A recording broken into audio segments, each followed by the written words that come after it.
on this computer. And by the way, when I do record and I share my screen, I don't like zoom in on anybody. It's just like all of us, like in the, you know, that Brady Bunch view. And do you know who the Brady Bunch is? Yeah, a little bit, like two of us. I see Kathleen does. Okay. All right. So narratives. Okay. Oops. There we go. Can you all see the big narratives and storytelling? Just kind of, someone say yes, because I don't see anybody's face. Yeah. Yeah. Yeah. Right. Yes.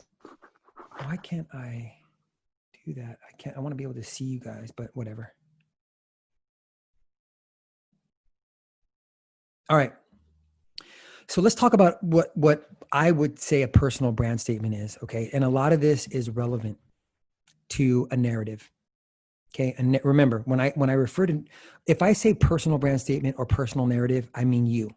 If I say just narrative or manifesto or positioning statement, I'm referring to like a brand, a business, or a campaign of some sort.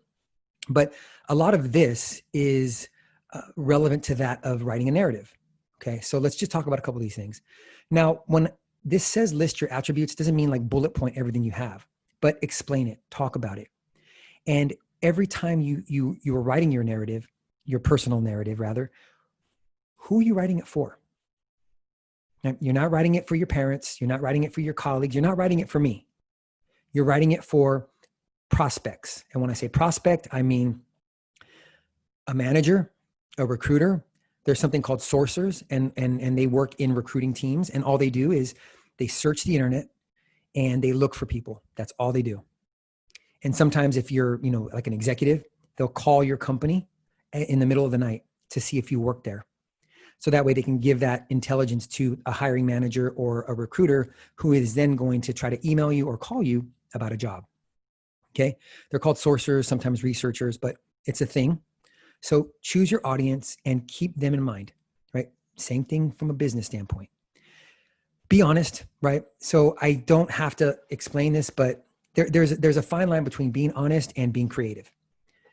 You know, and we've talked about this, you know, if you work in a restaurant and you're dealing with customers, I think it's personally fine to say that you're in customer engagement, or you're a customer engagement associate, because that is what you're doing. That may not be your official title, but it's what you're doing. Now, if you're a cook or a janitor and you say that you're in customer engagement, well, I mean, maybe you can argue that there's some relevancy there, but you know what I'm saying. Be honest, because when you're not honest, the internet will find out. I mean, we've seen this. You've seen this with people. There was a woman, she was a journalist in, I think, Boston, and she was covering some marathon, and this guy ran behind her and like spanked her in her butt. And she was really offended, obviously. And the internet found him. Literally, there were Reddit forums and, you know, tweets and everything and of really smart people, like they found his number, right? They looked on the website, they got his name, they cross-referenced it with his photo and his LinkedIn profile. I don't know what happened to him, but you see this happen all the time, right? There are videos, there are people, and there's a lot of backdoor reference calls. So for example, we just made an offer to a woman who is, she used to work with at my old company, and for a woman who used to work for me. So one thing I did is she when I saw that she worked there, I texted my old colleague and I said, hey, I'm thinking about interviewing this person. What are your thoughts? She gave me like a 5-star recommendation, 5 out of 5. And, you know, she starts in 2 weeks. Okay. So be honest, because people can spot it. Make it memorable. This is what I talk about when, you know, being concise, being clever, being able to storytell, right? Not everybody is born a storyteller, but you can learn it. Okay. And that's part of this class. So make it memorable. Make it so that when the recruiter is talking to the hiring manager saying, you know, I found a lot of good candidates, but this one candidate stood out. Okay.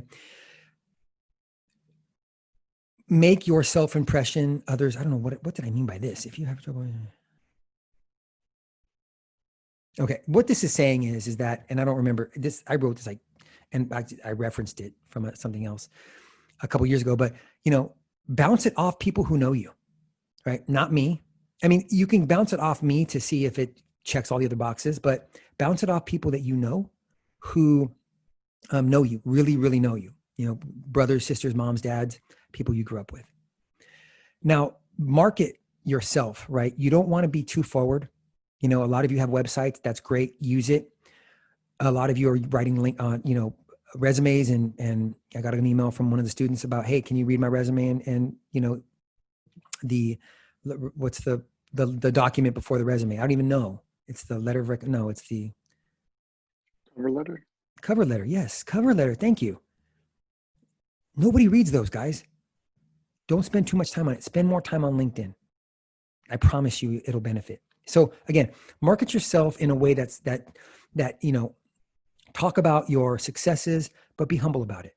Right. So there's a fine line, because, you don't want to, I'm a really good judge of character. So I can kind of spot these things, and 9 times out of 10, I'm right. So you don't want to even appear to be arrogant, right? I mean, there's a difference between being confident and arrogant, right? So you just want to make sure that you and bounce ideas off people, and I'm here to help you on that. And then be flexible, right? So I like to look at it. And I honestly haven't changed mine in a while, but I get still today get feedback.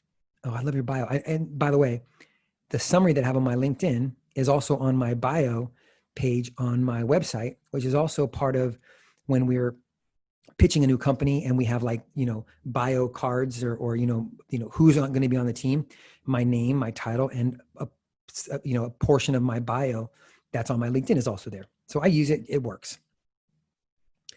Let's talk about yeah.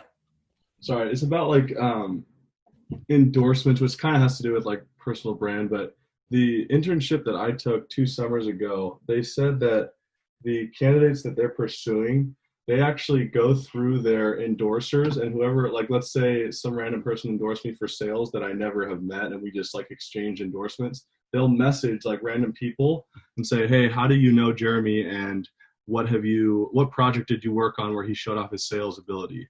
And they obviously had nothing to say. And so that endorsement was kind of worthless. Have you seen that before? Never. Okay. I mean, if somebody has all that time, what else do you do for I mean, no. That's true. Yeah. I mean, if it's for if it maybe, I don't know. I would never do that. Okay. My wife wouldn't do that. Right. Cause you could probably spend the same amount of time talking to them on the phone and getting more, intelligence that way than talking to other people. Right. Yeah. So, but just by asking pointed questions, oh, you're in sales. What have you sold? What's your process? Things like that can help you get a better judge of character. So I don't think many people do that. And if they do, they have way too much time on their hands. Got it. Good to know. Cool. All right. So let's talk about the storytelling process. How many of you watch are like Netflix and the shows on Netflix? Just randomly, what are some shows that you guys watch? Or Money Heist. That's good. They're coming back with a lot of 90s shows also. Mm-hmm. Anybody watch Cobra Kai? Awesome show. Karate Kid. I'm all about Daniel San. I grew up watching Karate Kid. So I remember back in the day when Netflix first started doing their original series, they had, what's that movie of the professor turned drug dealer? I should know this. You guys know it. Who is it? Breaking Bad. Breaking Bad. So we watched Breaking Bad, right? And if you think about the storyline, we all connected with the characters in the story, right? We connected with Jesse. We hated Jesse at the beginning. And over the course of 6 seasons, we loved him. And we likewise with the main guy. What's the main guy's name? Anyway, we liked him. He was a clean cut, kind of got caught up in the wrong stuff, and he became a real jerk right towards the end. But we related to these people, and that's what writers do in Hollywood, right? They write these scripts and they write these character profiles so that we can connect with them, and that's why we still talk about it today. One of my favorites of all time is Sons of Anarchy, right? I was so sad when with the last season and the last show. I was and then there was another show spinoff called The Mayans, and I thought it was going to be good, and it sucked. But, I remember the plot. I remember the people. I remember how they were connected. I remember who dated what and who killed who. And that's the whole point of storytelling, right? People in LA, Netflix, Hulu, all these people are amazing storytellers. And there's a couple things that which are listed here, which are common amongst stories, right? There's a theme. What is the overall theme of the book, of the story, of the short story, of the sitcom, of the the movie or the series? There are characters. I personally don't like the ABC shows and CBS and NBC because they don't go that deep in the characters, right? You don't really get to know them as much as you would a show on, TBS or TNT or HBO, as an example. So that's the first thing. The second thing is a structure, right? There's always it's not always linear, right? But there's always a beginning, middle, and end, if you think about any movie. But then there's ones that are like crazy, like where you walk out and be like, oh my God, like The Matrix. How many of you seen The Matrix? Right? Was everybody in The Matrix? Was Neo in The Matrix and nobody else? Or the movie with, what's it called? Where he's Leonardo DiCaprio, where he's in where all the buildings bend. Inception. Exactly. Yeah. I had to watch it twice and I still don't get it. Like, okay, what really was reality? There was another movie back in the day with called Sixth Sense, right? Where with Bruce Willis. Thank you. Haley Thank Joel you. Osment. Bruce Willis. And at the end when you realize she's dead, I'm sorry if you haven't seen the movie, you're like, oh my God, like I did not know. But then when it started going back and all the times when you thought that they were together, it then made sense. Like those, I actually prefer those movies because it just makes you think, right? You don't really know what the hell's happening. So there's a structure or there's a no structure, right? So there's also like a climax, right? The part in Karate Kid at the end when Daniel San has the crane kick. How many of you got, the tingles if you ever watched that movie? That movie made me join karate for 6 months. Got my yellow belt and then I quit. Or Rocky 3, when he's coming back and he's about to knock out, Mr. T, or Clubber Lang, and those climax moments, those are the ones we get excited about, where we get tingles. All of that stuff is done on purpose. The music is done on purpose to get that reaction from us. There's a lot of types of forms of storytelling, right? There's long form, there's blog posts, ebooks, white papers. There's short form. The post that you're going to be posting on LinkedIn is a form of storytelling. There's video, there's imagery, and then there's headlines. And headlines need to be at the forefront of all of your thoughts when it comes to this class. How do I write something compelling that gets the reader to pay attention or stop scrolling? Okay. And here's why. So this is how stories affect the brain. Now there's studies and hundreds of studies after this that, there's certain, there's things that happen in our brain, in our sensory cortex and others that causes us to release certain, there's something called dopamine, which is this like feeling that you get when when something is about to make you react, emotionally, whether cry or laugh or, smile or frown. There's a science behind this, right? There are things in our brain that causes us to feel certain ways. And a good storyteller will know that and will start to think about ways to affect these different things like mirroring, dopamine, cortex activity. All of these things are proven scientific facts. And again, if you know this and you're producing a movie or you're writing a script for a movie, you're going to want to figure out what pieces of the story are going to hit on these different, brain reactions, right? So that's very important to understand. Also, when we talk about format, this is called the cone of, oh my gosh, what's it called? Anyway, I did not come up with this idea and I forgot to cite it, but this was part of a study from this man in the early 1900s. He was an educator and he studied, kindergartners and how they retain information. And it's the cone of something. I can't remember. But anyhow, what this is saying is that, and what he found, which is very relevant today, is after 2 weeks, we only remember 10% of what we read. Okay. So the headline that you read in a newspaper, if any of you still read newspapers, or the headline you read as you were, reading through some type of news magazine or news website, we only remember 20% of what we hear. So the podcast, I used to listen to a lot of talk radio when I'd be in the car. 95.7. Hey, anybody listen to 95.7? Anyway, so we only remember 20% of what we hear, 30% of what we see. So think about the ads, right? This is all hitting on marketing right now. We're reading long form. We're reading ads on our feed. We're reading search engine results. We're hearing, commercials, Nationwide is right now the brands who've built those, like they're doing another one now called, with the guy, I don't think it's Nationwide. What is it where he's in the ordering something at the front desk, and then the guy's like, yeah, that's no 60-second something. And it was this stupid tagline. I can't even remember it. But Nationwide and others have really found that right kind of mechanism to pull us in. And we remember these things, okay? So we remember 30% of what we see, 50% of what we hear and see. So that's why it's important when we talk about peso, right? This is all coming around to back to marketing, that we need to make sure that we surround sound our customers and our clients with relevancy and consistent storytelling. 70% of what we participate. Okay. How many of you have ever participated in some type of, contest with a brand online? Anybody? And I don't see any hands, but if you can just mention who, if any of you have. No? What about sweepstakes? Is that even a thing anymore? I don't know. I have participated one, but it's just on like Instagram brands where they ask you to comment, follow. Yeah, same thing. I mean, what are you doing in that regard? You're engaging. Are you participating?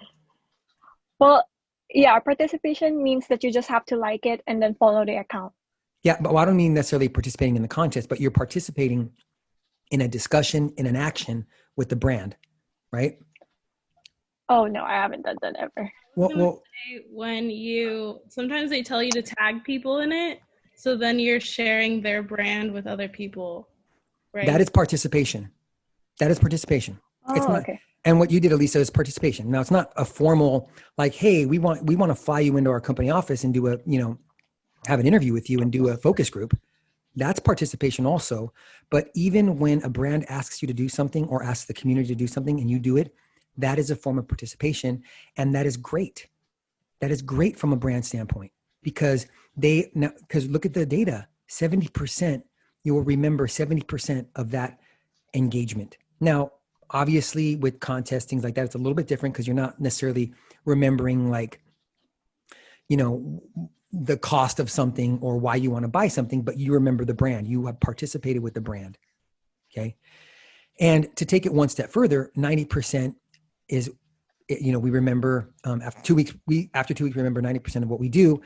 Think about the technologies, virtual reality, augmented reality, or if any of you participate on Twitch streams or watch Twitch streams or have your own stream or have your own podcast. I have a student who a couple of semesters ago, she started a podcast recently and it's blown up.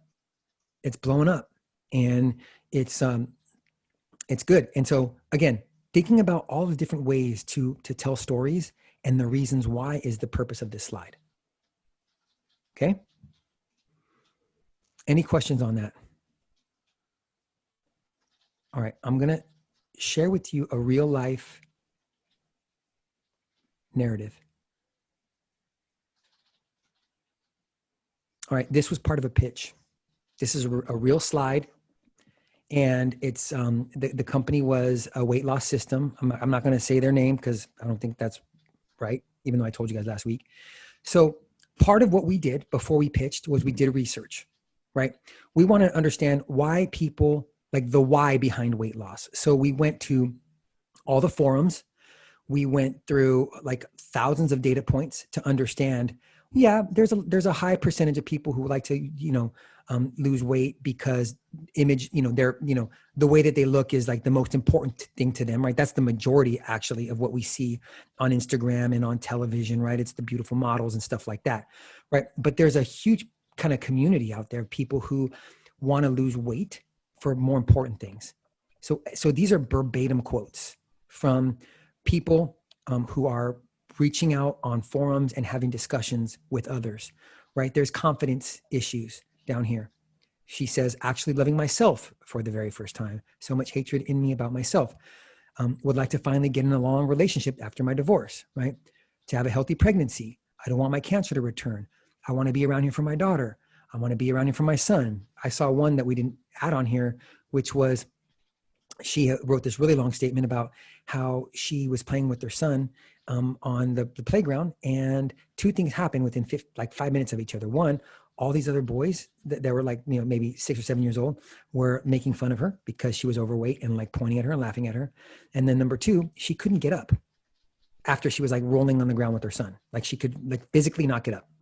And we were reading this and it was heartbreaking. It was heartbreaking because she like wrote a book about her feelings online, again, because people were, supporting each other in these forums. So that is the genesis of what we pitched to this client. Okay. So keep that in mind as I walk through what we call the narrative. Okay. So in this case, we kind of called it a couple of different things. I don't know why it's like doing it slowly like this. Now, whenever you present, hold on. Whenever you present, in fact, I'm going to get off of, there we go. I'll just zoom in so you guys can see. Hold on. Now, remember what I said a couple weeks ago? You never want to like read from a slide. Now, in this case, we said, hey, we wrote something powerful for you. We're going to read from it because we don't want to take away any of the meaning. So I'm going to read it to you guys. And it's 3 slides. It's super quick. And I want to know, honestly, if it triggers anything in any of you, because that was our intention. And it did trigger a lot of the ladies in the pitch, one, and also the CEO, one who she was in tears towards the end. Okay. So this is what we said. We know the sentiment, we know the engagement, but we want to change the conversation. It isn't about the brands or products. It's about the people, what they need, what they want, what they feel. And that's exactly how we said it. So we had, and in fact, we were a little bit more dramatic in the pauses, right? And when we looked around the room. So a lot of presenting a narrative or programs like this it's theater. So if any of you have been in any theater classes or drama classes, you are probably good at this, right? Because you're acting. You're acting. So the second one is, for all of us that are working towards finding a healthier self, we're all in this together.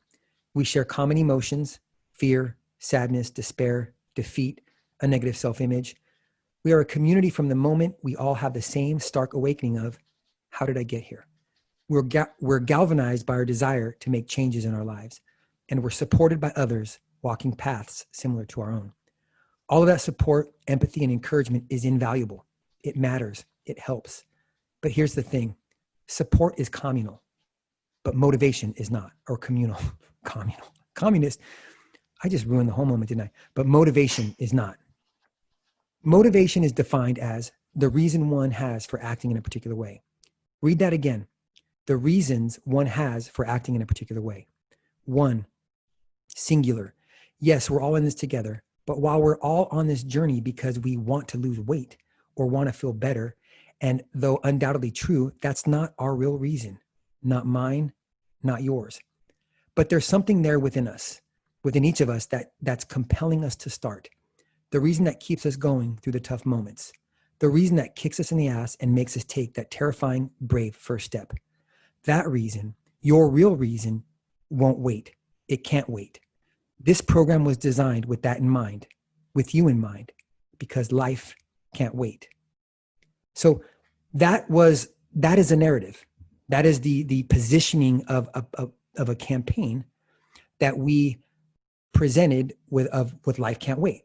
And the idea behind this was that there are a lot of these weight loss brands. All they do is take pictures of food, right? Now we all know it's frozen food and then they throw it in the microwave and it looks pretty and that's probably not even the real food, right? But all of their content on the website, on social media was food. And they weren't addressing the real problem or the real opportunity, which is the why behind the why, right? The fact that, and there was another reason why we wanted, and we went with this idea is because how many of us in March, April, May, June, July, August, September say, you know what, I'm going to wait till New Year's Day, or I'm going to wait till, I'm going to make that my New Year's resolution next year. And so part of this call to action, this narrative, was to show urgency. Why wait? Life can't wait. Start today. And then we presented, I'm not going to show you everything else, but after this, we presented and showed them how this campaign would play out on Instagram, on social media in general. And the hashtag was Life Can't Wait. That was our campaign. And we won the business. We literally drove away and the CEO calls us and we won the business. Okay. Any questions on that? Anybody want to comment on that? And by the way, this narrative takes hours. It was rewritten 25, 30 times, right? Because again, it was trying to spark that emotion from our audience, which were the people making the decisions. Any comments?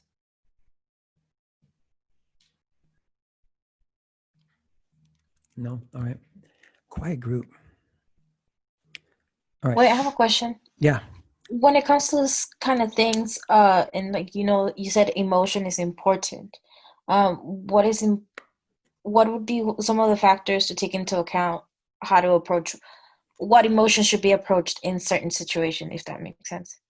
Well, it depends on who your audience is and what you're doing. I mean, if you're writing a personal brand statement for LinkedIn, you want to, what is the emotion that you want the readers to react to?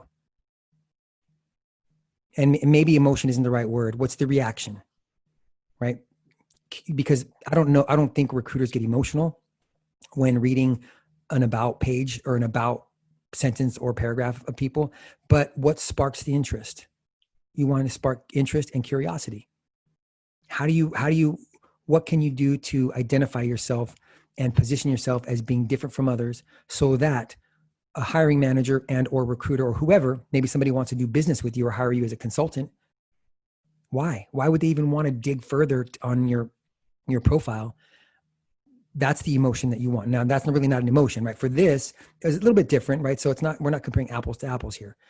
With this, it was storytelling in a way to show them a couple of things. A, we knew their audience, right? We did a lot of research and we wanted to be as authentic as possible.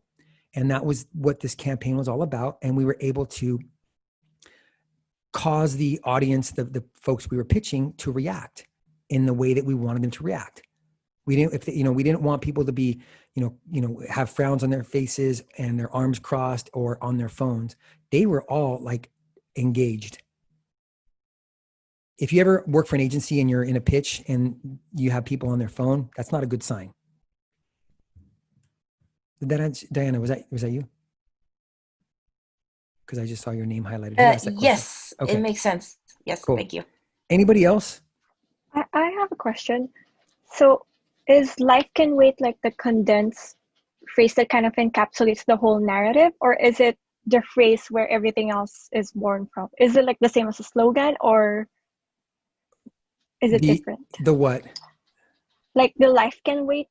Oh, like the actual yeah. Okay, sentence, that's the a great phrase? question. Was it a slogan or a campaign theme? Or so in some instances, the narrative won't be like public, right? So the slogan won't be public. It'll just be like an internal rallying cry. With this one, it served as both. Like that was our campaign name, Life Can't Wait. Cool. Got it. Thanks. All right. Yeah. So how many of you know who HP is? HP? Okay. How many, well, I'm not going to ask, but I'm going to show you 2 videos and we're going to talk about them. So we're going to show them back to back, then we'll talk about them. So give me a second to pull it up.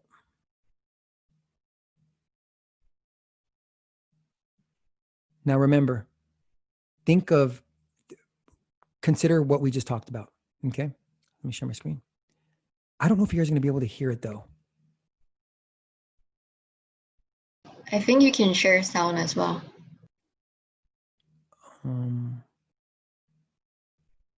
How do I do that?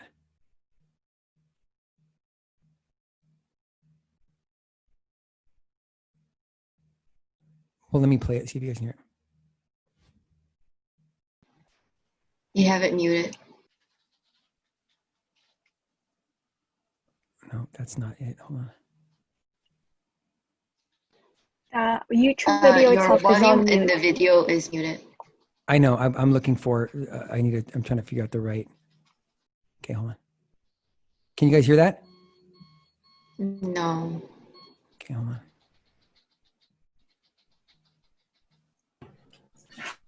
What about this? You can hear it. You can? You barely hear it. Okay, let me turn it up.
All right, so one more.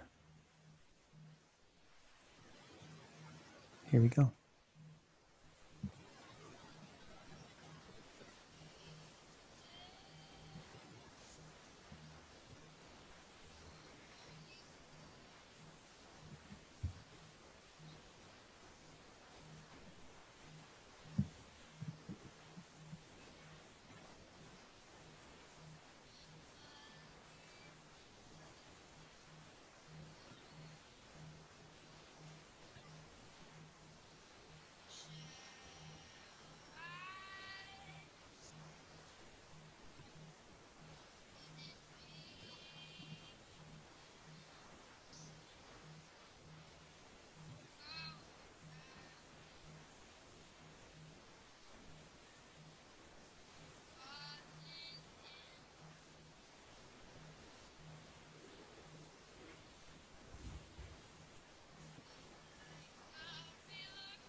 All right. So, all right, what do you guys think? Just your general reaction. Anybody? It tugs at your emotions a little bit. Yeah, I don't know how many of you have kids. I have 2 daughters. So the first HP one, still today, I get the same looks always, right, from my daughters, right? So I related to this video when it first came out, even right now, and it was very emotional for me as a dad. Second one, not so much. But I'm curious, did any of the 2 videos spark any, not just emotion, but did you relate to it? Have you experienced anything similar in your personal lives? Yeah, just please, anybody. For me, I like the first one better because I like the message of holding on to the ones that you love, and they kind of related that to holding on with documenting the memories that you have with them. The product. And it was, yeah. yeah, and I like taking photos, and I have like a lot of Polaroids, so I just kind of related to that one a little bit more than the second one. But from a storytelling standpoint, did you follow the stories? Like were they told in a way that you can, was there, based on the principles of storytelling, was there a plot? Were there characters? There was like a clear beginning, middle, end, and how they wanted you to feel. I guess like for the first one, it was more of like, it was cute how the daughter was kind of like just indifferent to the dad, and then you get to the last part, and then the middle part is he's just taking photos, and then the third one you see how much those photos actually help him emotionally, and that kind of just pays off. Yeah, well, for him it was, his daughter was probably what, 7th grade? Was she going in 7th grade or 8th grade? And she didn't want to have nothing to do with them, right? And he took pictures. She was rolling her eyes and all that. But then he goes into her under her bunk bed and sees pictures of them together every first day of school. So that's the premise is, hold on to those memories. They tied it back to the product. What about the gum? Like, I mean, it was a cute story. I think it was great. It reminded me of like a movie, one that like Drew Barrymore should be in it. But, tell me, like, how did that story make sense to you? I think the song they used in that story was really good. Yeah, I agree. It's a good song. The story you feel so emotional. Yeah, the music plays a big part. It plays a huge part. And what's interesting about that is that it means something different to everybody. Because have you all heard that song before? Right? It's an oldie, right? But that's not the original. But you probably heard it when you were younger, or like me when I was a kid, I heard it. And it sparks up completely different memories than it probably does for you. So we all relate to it differently, but music is definitely a driver of storytelling. What else? I honestly thought that the gum commercial had a really good show don't tell type of situation going on. There was no dialogue whatsoever, but it was a lot of like getting to know what they were doing through their actions, and you could tell, even though they weren't talking, that he was trying to ask her out as like a date. So really good, like show don't tell for sure. Yeah. So the question then is, if they did not have the end, where it showed the gum, would you have even realized it was a gum commercial? I probably wouldn't have. No, I don't think I would have realized it was a gum commercial, but it was good storytelling for sure. Anybody? Yeah, just go ahead, Lisa. I actually thought it was like a second commercial for the HP one, just because how it kind of tied into the holding on to the memories and stuff. Oh, interesting. That's good. What about from some of the people I can't see? Are they playing hooky from class?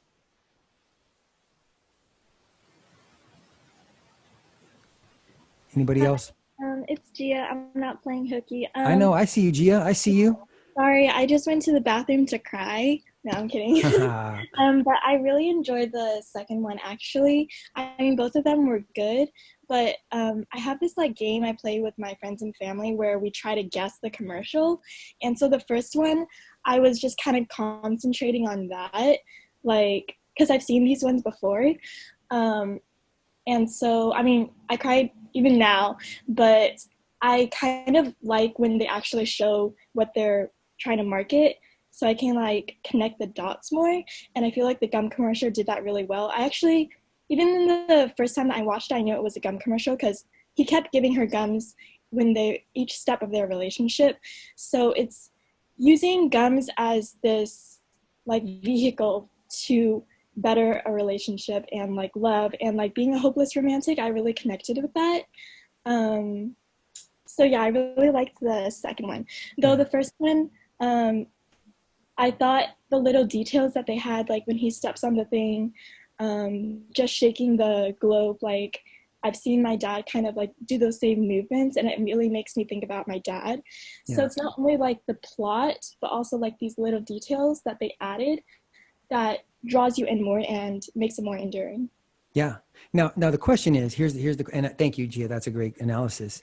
And I agree, you know, me being looking at it from the other way of being a dad of girls and hoping that they have the same sentiment when they watch that commercial as you did.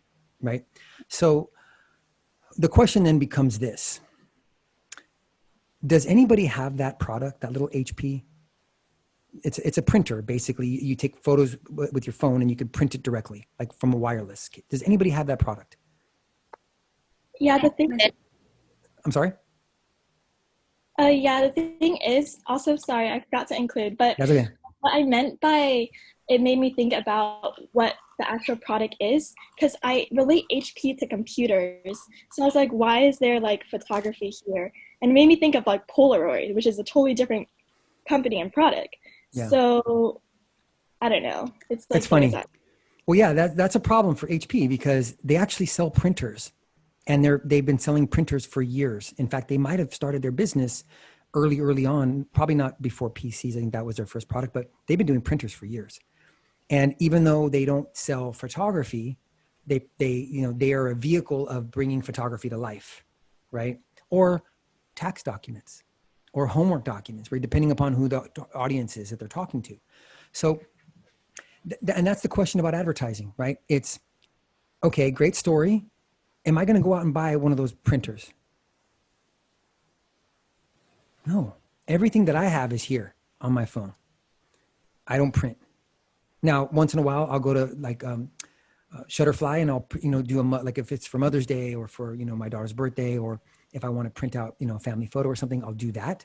But I don't it's not a consistent behavior in my family. And I don't think even amongst you guys, being that next generation, are doing that. Does anybody overly print anything? I think they were trying to like get the demographic of like the people who are using Polaroids right now, since that's like kind of trendy. Yep. My housemates use my printer a lot, actually. Like they just use iPads. They don't really have computers, so they print everything they do for school since they don't have like access to a computer. Yeah. Okay, that's interesting. And Fernando, what were you saying? They're just trying to get that like people who are right now to Polaroids and stuff like that. Oh, right. Yeah, it is a big thing right now. Yeah, so maybe that's who they were trying to like get like away from Polaroids and more into like taking, I guess, more high quality pictures and just printing them. Yeah. 'Cause I know like friends who are like parents who like are around my age. They're using those to print out pictures of their babies and stuff. Yeah. Interesting. Okay. Yeah, my daughter, her room has like a big collage of her friends and these hanging lights and everything. So that's a good point. Maybe maybe printing may come back. And by the way, this ad was probably 2016, so it's dated already. But as I was saying, is it going to cause you to buy? Does advertising cause you to buy? Right? Think about, does anybody buy purposely Extra gum? The brand Extra? Or do you prefer Orbits or other brands? I think Extra has like the best watermelon flavor. I like those Mentos gums that come in cubes. Those are good. Yeah, I prefer like cinnamon gum. So I do the Orbits has a decent, well, no, they don't have cinnamon. They have the winter green and the spearmint. I can't remember the brand, but anyhow, point being, go ahead. Well, the 5 gum is good too. Oh, yeah, that one's pretty good. That's good. So that's the question that you have to ask yourself, right? Is, okay, I'm a good storyteller, but now as you progress in your careers and you become the head of marketing or the head of comms, or you work in a startup or you start your own business, you have to ask yourself, well, okay, my budget's only 5K. Do we do advertising? Should we do, some type of influencer marketing or word of mouth? What about paid media on Facebook or Instagram or LinkedIn? Right. So these are questions that it may not come up right now, but understanding the reasons why stories are important, how it re-emphasizes and it reinforces brand awareness, brand sentiment, but it doesn't always drive sales. Right? Now, there's a lot of studies that show, and I know a lot of brands have done this, where if they take a billboard off of like the freeway, like 101, their sales are slow down or substantially hit, which I think is an interesting psychology, right? So that is a question and that's part of what this class is doing, is we're talking about why stories are important, but we're also understanding that, okay, remember the peso model, paid, earned, shared, and owned, and why that's important and why we have to reach audiences with the same not the same, but with consistent content in the right place, in the right channel, and at the right time. That takes a lot of money and a lot of strategic thinking and storytelling. Now, there are commercials, it's advertising, right? It's awareness advertising. That's why, does anybody remember the old Budweiser commercials when the guys would be like, they're all on their way to one of their friend's house and they ring the doorbell and they'd be like, what up? You guys remember that?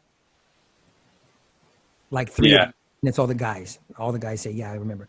And that was a big thing, right? I mean, everybody around town would be like, what up, what up, what up? Like all my homies did it. Everybody did it. But this was like 15, 20 years ago. So some of you were like kindergartners back then.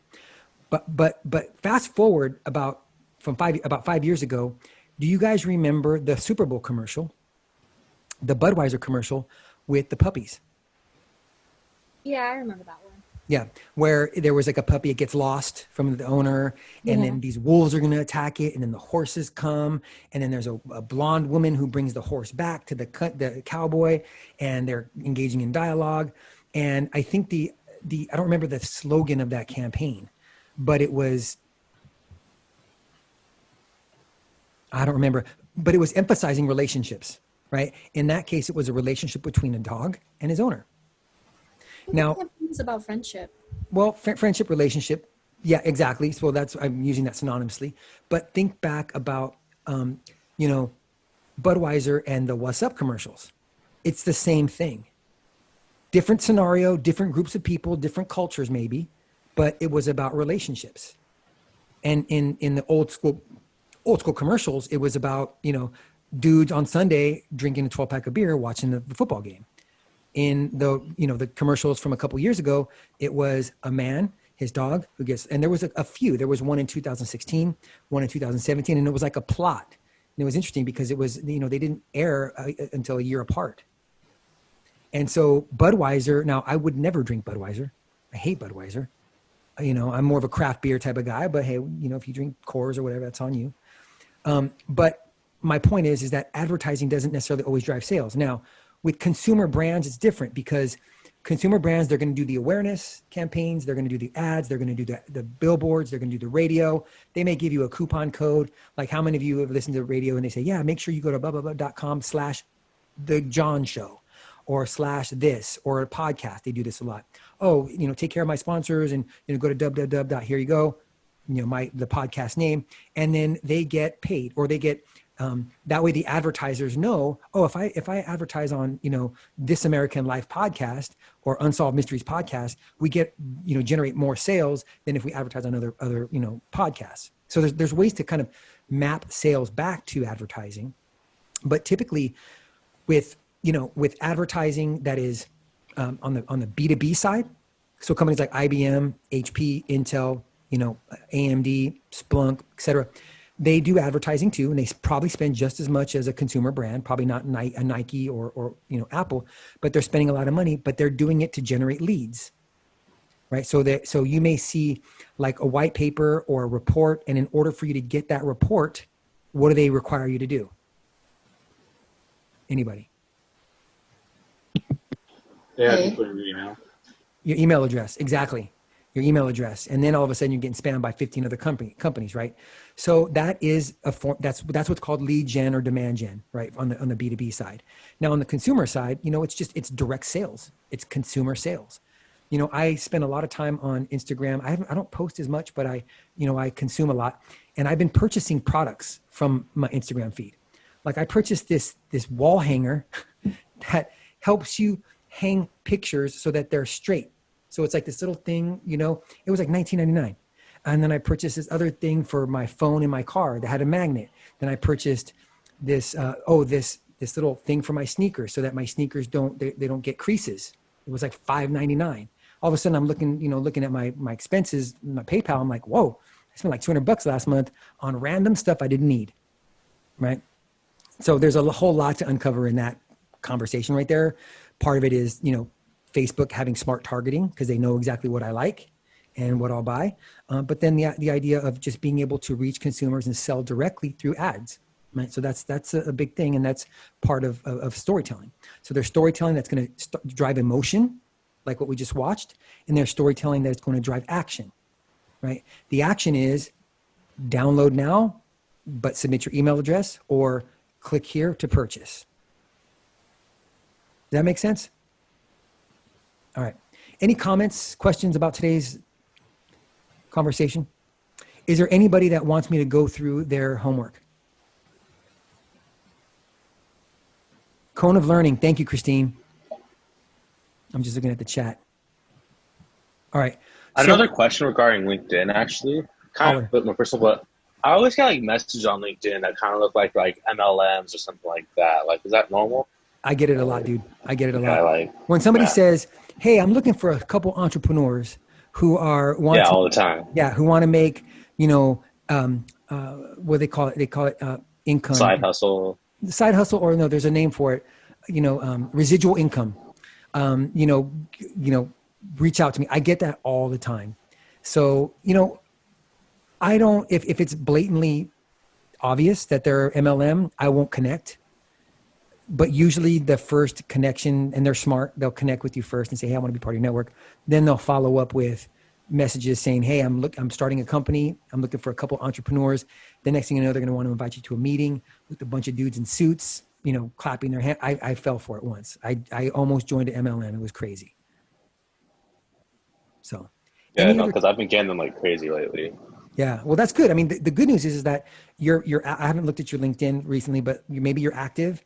They see that you're out there. They notice your profile, or it's visible at least in the search results. And that's actually not a bad thing, but it's up to you whether or not you want to connect with those people. Yeah. Yeah. Thank you. You're welcome. Anybody else? Anything that you want to talk about? Either from the last class or the one before, or anything else that we can chat about? Otherwise, I'm gonna call it a night for tonight.